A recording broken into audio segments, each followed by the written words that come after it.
pacífica e informada es hacerle saber a los senadores de la República nuestro rechazo a la reforma judicial que comenzarán a discutir en las próximas horas.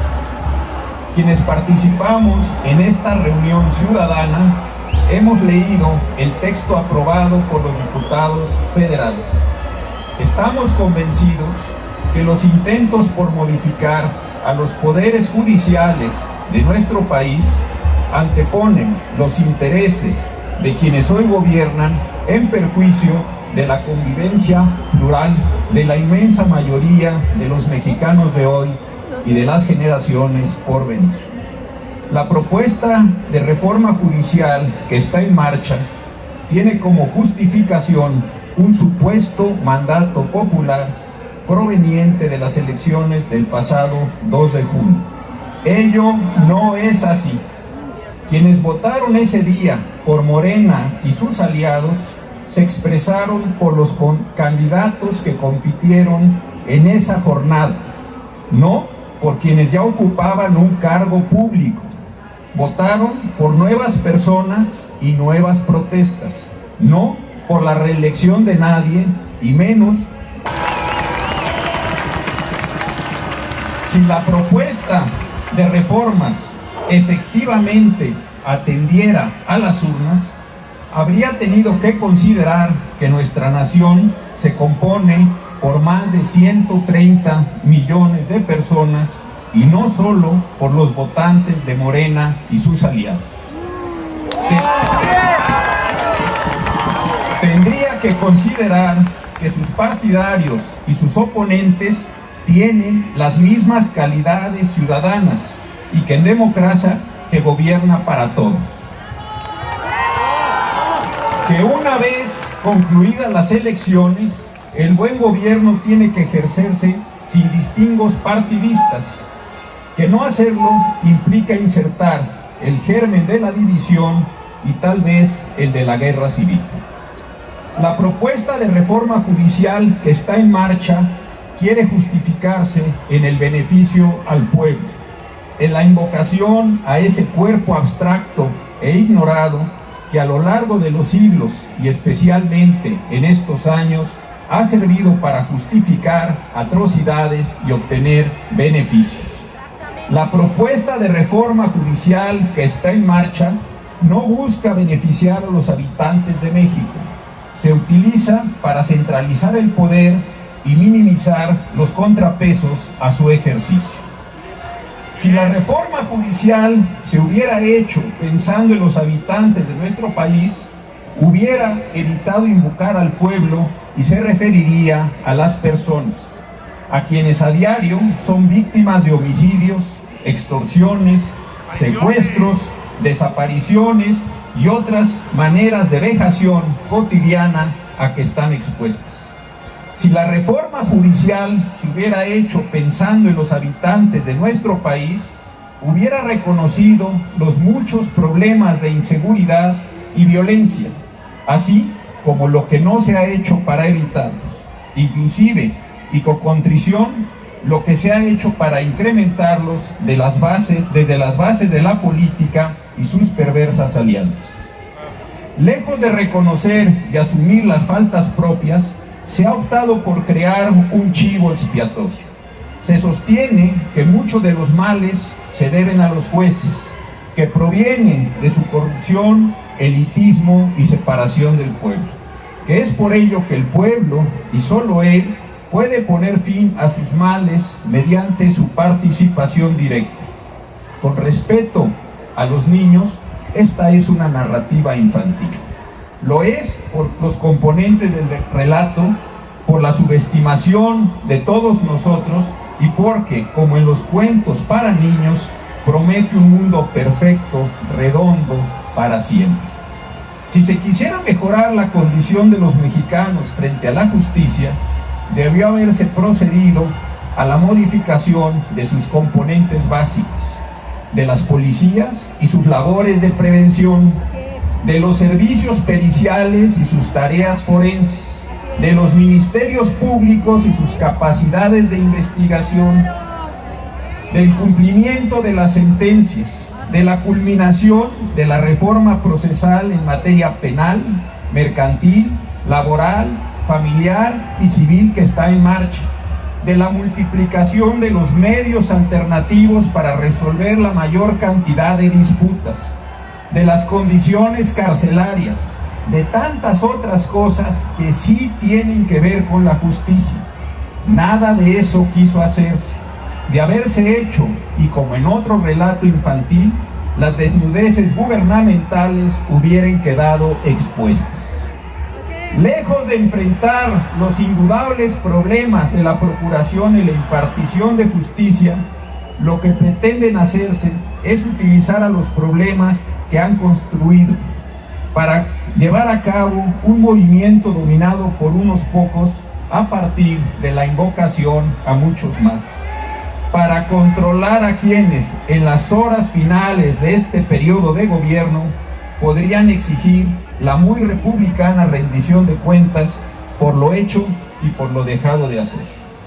Es así como se explica el que una vez más, y tristemente, invocando al pueblo, se quiere elegir a los juzgadores de todo el país mediante procesos tramposos e inoperantes. Es así como se explican los intentos de forzar la mecánica electoral para elegir a los juzgadores bajo el sesgo del poder que los va a proponer. Es así como se explica la muy vergonzosa cesión que de sus facultades legislativas quiere hacer el Congreso de la Unión para que el Instituto Nacional Electoral emita unas normas de excepción. Es así como se justifica la vergonzosa decisión de los diputados para que sus propios representantes y los de los partidos políticos no puedan participar en la discusión de tan inconstitucionales normas. La reforma que se propone busca que mediante una remota y abstracta legitimación popular, los gobernantes de hoy controlen a los jueces de hoy y de mañana. Su acelerado e irreflexivo proceder les ha impedido percatarse de los riesgos en que van a colocarse y a colocarlos. No han reparado en que las indebidas influencias que ya existen en las elecciones políticas habrán de presentarse o podrían presentarse en las judiciales. En ellas participarán delincuentes, potencias extranjeras y capitales depredadores de la economía y la convivencia nacionales. No han reparado que al asimilar la legitimación del juez con la del representante popular encargado de emitir las leyes, pondrán en riesgo la mediación de la propia ley. Esa que sin entender que ya son gobierno, suponen una mera formalidad. No se han dado cuenta que los juzgadores que pretendan ser electos o reelectos tienen que construir sus propias clientelas electorales, jugar sus propios juegos políticos y satisfacer sus propios intereses y los de sus patrocinadores. Desde el oficialismo de nuestro tiempo, no se ha querido ver los problemas que implican la reforma al sistema de justicia de México. Frente a los muchos problemas y retos generados por la iniciativa presidencial, el dictamen de la Cámara de Diputados y la minuta que habrán de discutir los senadores, debemos preguntarnos por las motivaciones de estos esfuerzos. Me pregunto y les pregunto, ¿por qué razones personas inteligentes, informadas y con un pensamiento progresista y democrático creo que es un momento en que yo suspenda mi discurso para aplaudir a los señores senadores que están aquí con nosotros? No están solos, no están solos, no están solos, no están solos, no están solos.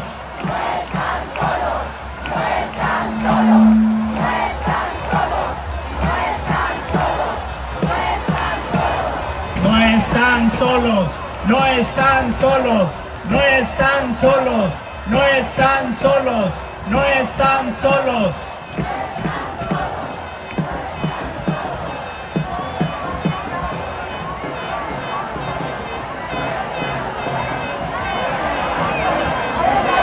43, 43, 43, 43, 43.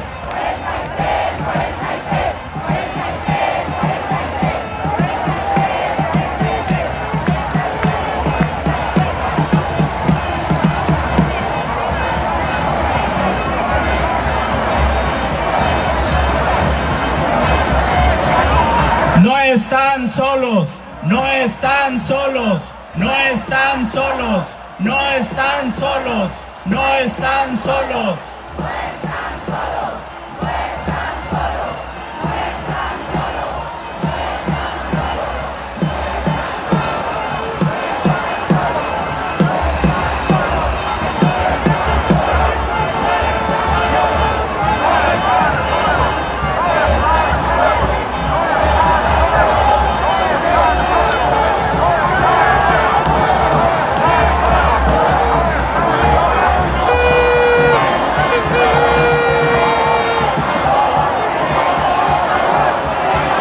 Senador, defiende con valor. Senador, senador, defiende con valor. Senador, senador, defiende con valor.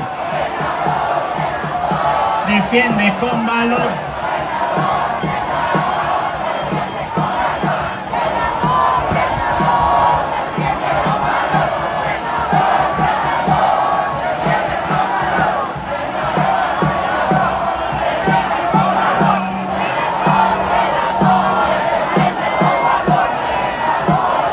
No están solos, no están solos, no están solos, no están solos, no están solos, no están solos, no están solos.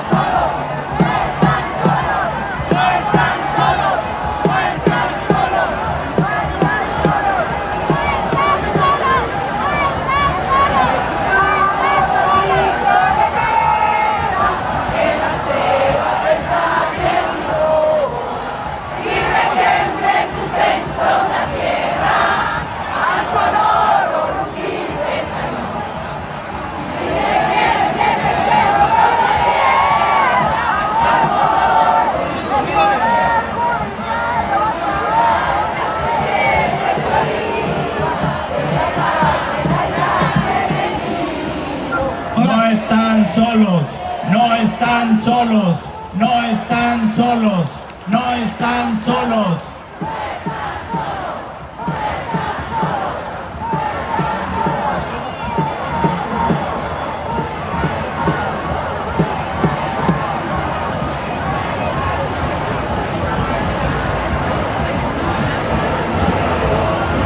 Vamos a seguir escuchando a nuestro muy honorable ministro José Ramón Cosío. Muchísimas gracias.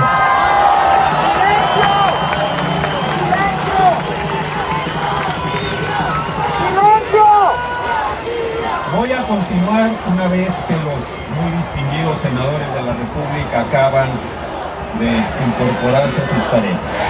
Voy a volver a plantear una serie de preguntas que me parecen centrales para los senadores que acabamos de ver y sobre todo para los senadores que no están presentes con nosotros. Y les pregunto lo siguiente, y les pregunto a ustedes. ¿Por qué razones personas inteligentes, informadas y con un pensamiento progresista y democrático han decidido embarcarse en la aventura que están corriendo?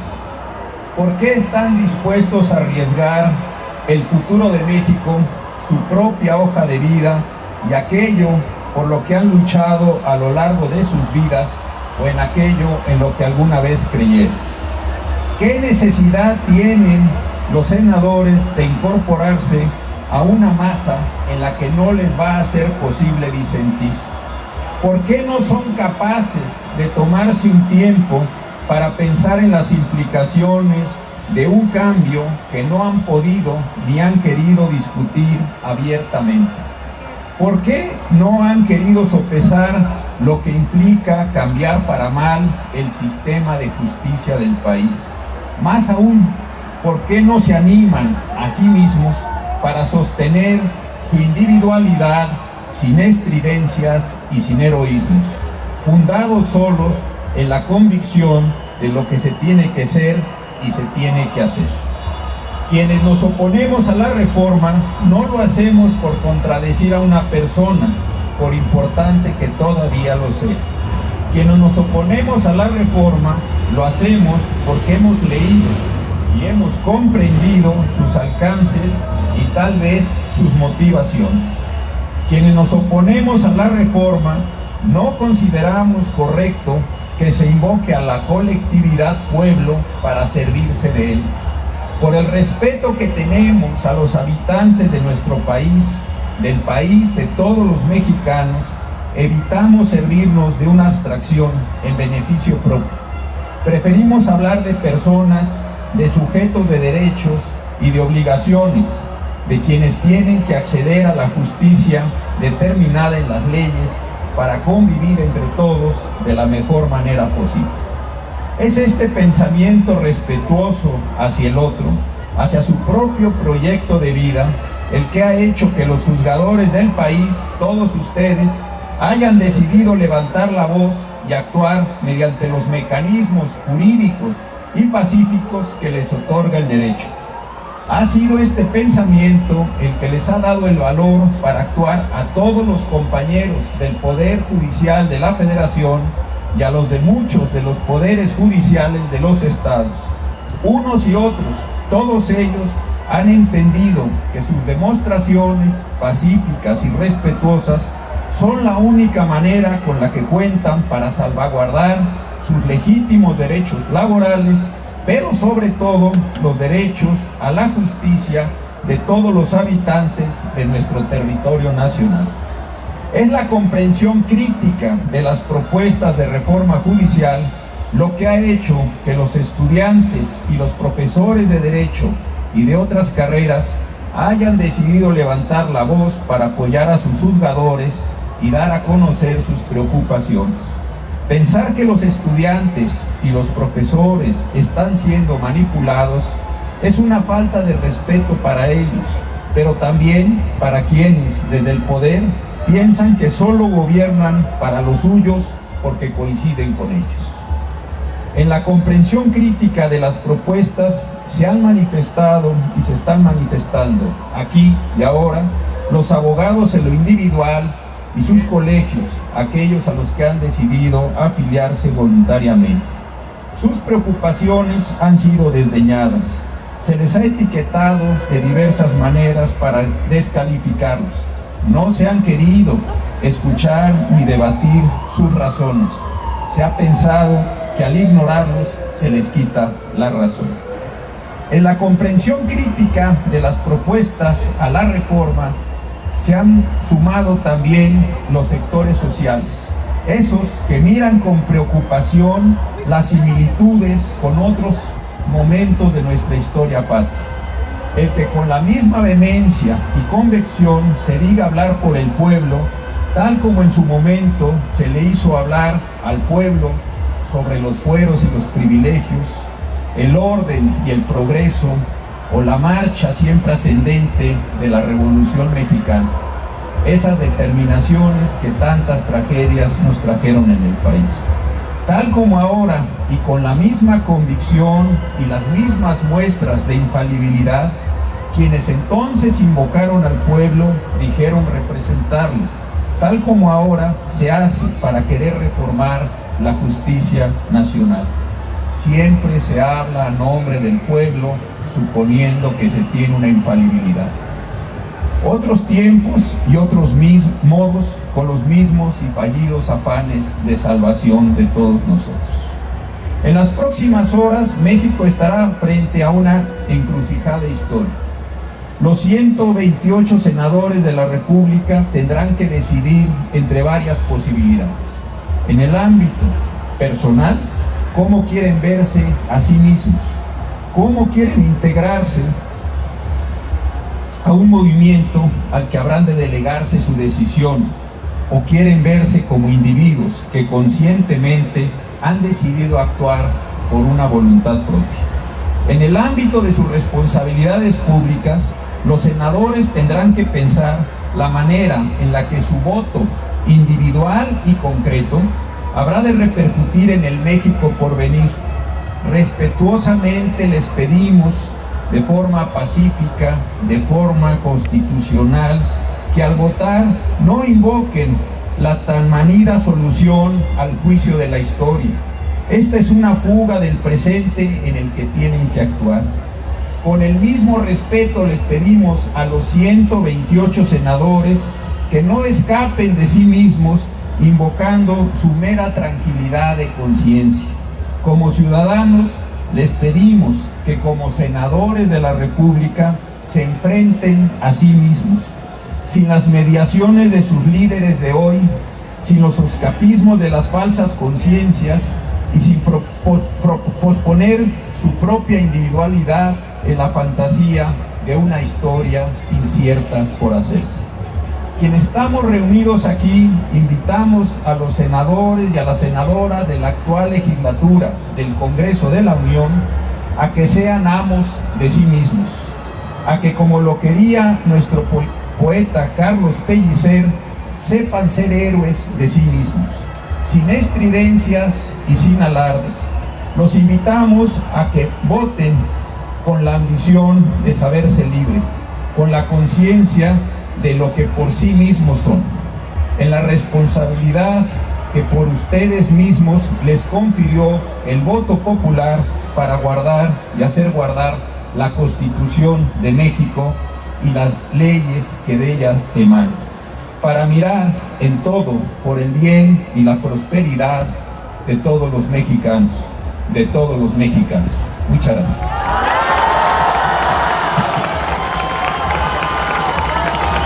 Este sí es ministro, este sí es ministro, este sí es ministro, este sí es ministro.